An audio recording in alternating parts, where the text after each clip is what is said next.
کہے کہ ہمارا رب اللہ ہے، پھر اس پر جم جائے، ان پر فرشتوں کا نزول ہوتا ہے، نہ کوئی غم کرو نہ خوف، خوشیاں مناؤ جنت کی جس کا تم سے وعدہ کیا گیا تھا۔ اللہ کی ربوبیت پر اطمینان جب انسان کو ہو جاتا ہے، میرا رب اللہ ہے، ربی اللہ، انسان کے لیے نہ کوئی کھٹکا، نہ کوئی خطرہ، نہ کوئی خوف، نہ کوئی حزن۔ جو کچھ ہو رہا ہے کس کے اذن سے ہو رہا ہے؟ اللہ کے اذن سے۔ اللہ کے اذن کے بغیر پتا تک نہیں ہلتا۔ یہ کوئی اندھا بہرا مادہ نہیں ہے جس سے مجھے کوئی خوف ہو۔ اندھا بھینسا چلا آ رہا ہو اس سے تو ڈرنے کا ہر انسان کو ڈرنا چاہیے، نہ معلوم کس کو ٹکر مار دے۔ لیکن نہیں، اس کائنات کو چلانے والا ایک سمیع و بصیر خدا ہے، وہ جو میرا دوست ہے، میرا ولی ہے۔ اللہ ولی الذین آمنوا یخرجہم من الظلمات الی النور۔ اللہ اہل ایمان کا ولی ہے، ساتھی ہے، پشت پناہ ہے، مددگار ہے، حمایتی ہے۔ بتائیے جسے یقین ہو جائے کہ اللہ میرا مددگار، اللہ میرا محافظ، اللہ میرا پشت پناہ، اللہ میرا حمایتی، اس کے لیے کوئی خوف ہوگا؟ اس سے کوئی ڈر ہوگا؟ میں مثال دیا کرتا ہوں ایک بہت سادہ، پنجاب کے دیہات کی۔ تو بڑا چودھری ہے اور کوئی غریب کسان ہے۔ اس غریب کسان کے جانوروں کو ہر وقت اندیشہ ہوگا چوری کا، کوئی میری بھینس کھول کر نہ لے جائے، کوئی میرا بیل کھول کر نہ لے جائے۔ لیکن جس کے بارے میں یہ سب کو معلوم ہو کہ وہ جو بڑا چودھری ہے وہ اس کا دوست ہے، اس کی بچیا کو کوئی خوف ہوگا؟ اس کی بھینس پر کوئی ہاتھ ڈالے گا؟ اسے کوئی اندیشہ ہوگا؟ نہیں۔ کیوں؟ کہ وہ بڑا چودھری، بڑا اس کا یہاں کا سردار، جاگیردار، سب کو معلوم ہے وہ میرا دوست ہے، کوئی میرے خلاف اقدام نہیں کر سکتا۔ اس دنیا میں یہ چھوٹی سی بات اگر آپ کے دلی اطمینان اور سکون کا باعث بن سکتی ہے تو ذرا تصور کیجئے۔ میں لفظ تصور استعمال کروں گا صرف اس لیے کہ اس کا ہم جس کو کہتے ہیں ادراک اور شعور کر نہیں سکتے، اگر کے ساتھ کر سکتے۔ اگر یقین ہو کہ اللہ میرا مددگار اور یقین ہو کہ اللہ ہر آن میرے ساتھ ہے، پھر کوئی خوف؟ کس کا خوف؟ کوئی شے اللہ سے بالاتر ہے؟ کوئی قوت اس سے زیادہ طاقتور ہے؟ کوئی اس کے ارادے کو بدلنے والا ہے؟ کوئی اس کی مشیت کے آڑے آنے والا ہے؟ یہی بات ہے جو حضور نے فرمائی۔ یہ ایمان کا حاصل ہے لب لباب، کہ دیکھو اچھی طرح اس بات کو ذہن نشین کر لو، اگر تمام انسان مل کر تمہیں کوئی نقصان پہنچانا چاہے نہیں پہنچا سکتے، مگر جو کچھ اللہ نے لکھ دیا ہو، اور تمام انسان مل کر تمہیں کوئی نفع پہنچانا چاہے نہیں پہنچا سکتے، مگر وہ شے جو اللہ نے طے کر دی۔ آپ پھر میں کہوں گا ذرا طاری کیجئے، اسے فرض کیجئے، اسے سوچئے۔ اگر اس حدیث پر ہمارا دل ٹھکا ہوا ہو تو کسی سے ڈر ہوگا؟ یہ مجھے نقصان نہ پہنچا دے، یہ میری رپورٹ خراب نہ کر دے، یہ میری انکریمنٹ نہ رکوا دے، یہ میرا یہ نہ بگاڑ دے، یہ میرے یہ نقصان نہ پہنچا دے۔ اس کا ڈر، اس کا ڈر، اس کا خوف، اس کی خوشامد، اس کے لیے جا کر طرح طرح سے اپنی عزت نفس کو ذلیل کروانا اس کے سامنے، یہ سب کچھ کیوں کرتا ہے انسان؟ جب سمجھتا ہے کہ اس کے ہاتھ میں میرا کوئی نفع ہے، اس کے ہاتھ میں میرے لیے کوئی ضرر ہے، یہ مجھے کوئی غضب پہنچا سکتا ہے، یہ مجھے کوئی نقصان پہنچا سکتا ہے، یہ میرا کوئی کام بنا سکتا ہے، یہ میری کوئی ضرورت پوری کر سکتا ہے، اسی کا نام شرک ہے۔ جہاں آپ نے یہ سمجھا کہ غیر اللہ کے اندر کوئی طاقت موجود ہے، وہی شرک ہے۔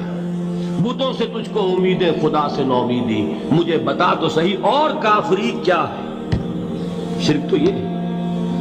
جس پر بھی تمہیں یہ خیال ہے، کلمہ ہے یہ کلمہ سوم، لا حول ولا قوت الا باللہ، ذرا اس پر دل کو کبھی اگر آپ تصور کریں، پھر فرض کریں، دل ٹھک جائے اس پر، کوئی طاقت نہیں۔ یہی بات تھی جو شیخ عبد القادر جیلانی رحمۃ اللہ علیہ نے اپنی وصیت میں اپنے بچے سے کہی. 11ویں دینے والے ہیں، لیکن حضرت شیخ عبد القادر جیلانی کی وصیت اور تعلیمات کو کتنے لوگ ہیں تم جانتے ہو؟ یہ جن مقامات تک پہنچے ہیں وہ کس چیز کی بدولت پہنچے ہیں؟ انہوں نے جو پیغام دیا وہ کیا تھا؟ اے میرے بچے، جس طریقے سے قرآن مجید میں حضرت لقمان کی نصیحتیں جو ہے نقل کر دی گئی ہیں، میں یہ عرض کروں گا بالفرض اگر قرآن حضرت عبد القادر جیلانی کے بعد نازل ہوا ہوتا تو شیخ عبد القادر کی یہ نصیحتیں بھی قرآن میں درج ہوتی. اتنی اونچی نصیحتیں ہیں.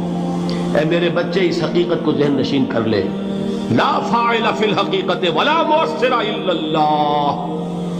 اس کائنات میں نہ کوئی فاعل حقیقی ہے نہ مؤثر حقیقی ہے سوائے اللہ. کسی شے میں کوئی تاثیر نہیں اگر اللہ نہ چاہے.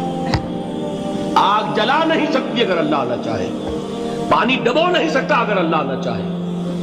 زہر ہلاک نہیں کر سکتا اگر اللہ نہ چاہے. کوئی چیز فائدہ نہیں پہنچا سکتی اگر اللہ نہ چاہے. تو در در پہ کیوں سر جھکاتے ہو؟ در در پر کیوں جبیں سائی کرتے ہو؟ سب کے سامنے کیوں ہاتھ پھیلاتے ہو؟ ایک اللہ سے مانگو. ایک اللہ کے سامنے زمین پر اپنی جبین رکھو. لا فاعل فی الحقیقت ولا مؤثر الا اللہ. نظر آتا ہے ہمیں کہ پانی پیاس بجھا دیتا ہے. پیاس بجھانے کی صلاحیت پانی میں نہیں ہے، اللہ کے اذن سے. کھانا بھوک مٹا دیتا ہے، بھوک مٹانے کی صلاحیت کھانے میں نہیں ہے، اذن رب میں. دیکھیے یہی یقین تھا. حضرت موسیٰ علیہ السلام کا واقعہ یاد کیجئے. سامنے سمندر آ گیا ہے، قوم دیکھتی ہے پیچھے کہ گرد و غبار کا طوفان ہے. معلوم ہوا کہ فرعون اپنے لشکر سمیت آ گیا. لشکر جب چلتا تھا تیز رفتاری کے ساتھ تو گرد و غبار کا جو طوفان اٹھتا تھا اس کا تصور کیجئے. اور لمحہ بلمحہ وہ قریب آ رہا ہے. پوری قوم نے کیا کہا؟ اے موسیٰ انا لمدرکون. اے موسیٰ ہم تو پکڑے گئے. قرآن مجید میں تو یہاں وہ باتیں نہیں لکھی ہے، لیکن تورات میں یہ درج ہے کہ بنی اسرائیل جھگڑنے لگے، دست و گریبان ہو گئے موسیٰ کے ساتھ. موسیٰ ہمیں یہاں مروایا لا کر، اس سے تو ہم ہی بہتر تھے. وہاں کھانے کو ملتا تھا، زندگی تو تھی، بیگار ہم کر رہے تھے، موت تو نہیں تھی. اب جو کچھ ہوگا اس کا تصور کرو، جس طریقے سے ہمارے ٹکڑے اڑائے جائیں گے. تو لڑ رہے ہیں حضرت موسیٰ علیہ السلام سے. یہ تورات کی تفصیل ہے. قرآن میں صرف اتنا آیا ہے، پریشان ہو کر انہوں نے کہا انا لمدرکون. موسیٰ ہم تو پکڑے گئے. اس وقت موسیٰ کا جواب کیا ہے؟ کلا ان معی ربی سیہدین. نہیں، میرے ساتھ میرا رب ہے، وہ راستہ دے گا. بتائیے کہاں راستہ نظر آ رہا ہے؟ یہ ہے ایمان بالغیب. راستہ نظر نہ آئے تب اللہ پر یقین ایمان ہے. جیب میں پیسے ہوں اور تب دل کو اطمینان ہے تو ایمان کس پر ہوا؟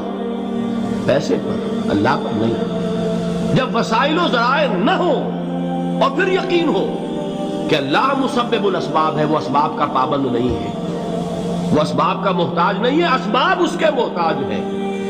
اگر یہ یقین ہے تو اللہ پر ایمان ہے. یہ نہیں ہے تو تمہارا ایمان اسباب پر ہے، وسائل پر ہے، ذرائع پر ہے، مادیات پر ہے، اللہ پر نہیں. اس وقت کہاں راستہ تھا؟ کوئی راستہ تھا؟ سمندر ہے اور ادھر سے لشکر آ گیا ہے. کلا ان معی ربی سیہدین. اب دیکھیے ایمان کہہ دینا آسان ہے، ہوا معکم اینما کنتم. جہاں کہیں بھی تم ہوتے ہو اللہ تمہارے ساتھ ہوتا ہے. لیکن اس کا یقین قائم ہو جائے تو زمین و آسمان کا فرق واقع ہو جائے.